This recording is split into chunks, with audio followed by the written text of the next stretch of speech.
జై శ్రీకృష్ణ. అనగనగా అదొక అందమైన అడవి. అడవిలో ఒక చెట్టు మీద అన్ని కొంగలు కలిసి ఉండేవి.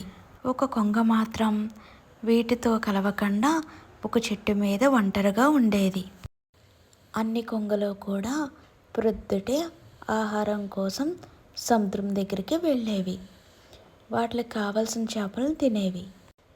కానీ ఒంటరిగా ఉన్న కొంగ మాత్రం తాను ఒక్కతే వేటకి వెళ్ళేది. చేపల దగ్గరికి వెళ్ళి ఈ చేప బాలేదు, ఆ చేప బాలేదు అని ఏ చేపనో పట్టుకోకుండా ఉండేది.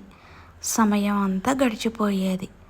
సాయంత్రం ఇంకా ఆకలితోటే ఇంటికి తిరిగి వచ్చేది. ఒక్కొక్క రోజు చేపలు పట్టుకుందామనేసరికి దానికి వచ్చేది కాదు. ఒక్కొక్కసారి అమ్మోయ్ ఈ చేపలు అసలు బాలేదు అని ఆ చేపలను వదిలేసేది. చేసేదేమీ లేక సాయంత్రం మళ్ళీ ఇంటికి వచ్చేది. ఒకరోజు గుంపులో ఉన్న ఒక కొంగ వచ్చి ఈ కొంగతో మాట్లాడుతుంది.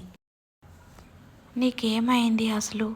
మా అందరితోటే పాటు రా, నీకు కూడా మంచి ఆహారం దొరుకుతుంది. ఎందుకు నువ్వు ఒంటరిగా వెళ్ళి సాయంత్రం అయ్యేసరికి చాలాసార్లు ఆకలితోటే ఉంటున్నావు.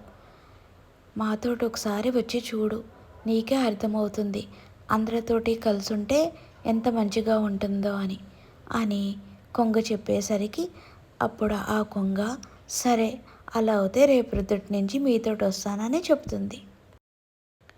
అన్ని కొంగలతో పాటు ఈ కొంగ కూడా వెళుతుంది. కొంగలన్నీ కూడా నది దగ్గరికి వెళ్తాయి. అక్కడ చాలా చేపలు ఉంటాయి. అప్పుడు ఈ కొంగ గమనిస్తుంది, ఎంత బాగుందో అన్ని కొంగలతోటి పాటు ఆహారం తినడం అంటే. ఎంత మంచి మంచి చేపలు దొరుకుతున్నాయి ఇక్కడ. నేను వెళ్ళే చోట నాకు అసలు నచ్చలేదు అని చెప్పి చాలా రోజులు నేను పస్తులు ఉండిపోయాను అని తన కడుపు నిండా ఆహారం మంచిగా తింటుంది. సాయంత్రం వేళ ఇంటికి వచ్చేసరికి ఇంటికి కూడా తన ఆహారం తెచ్చుకుంటుంది.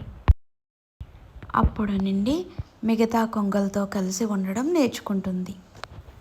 వాటితో పాటు సరదాగా ఉండటం నేర్చుకుంది.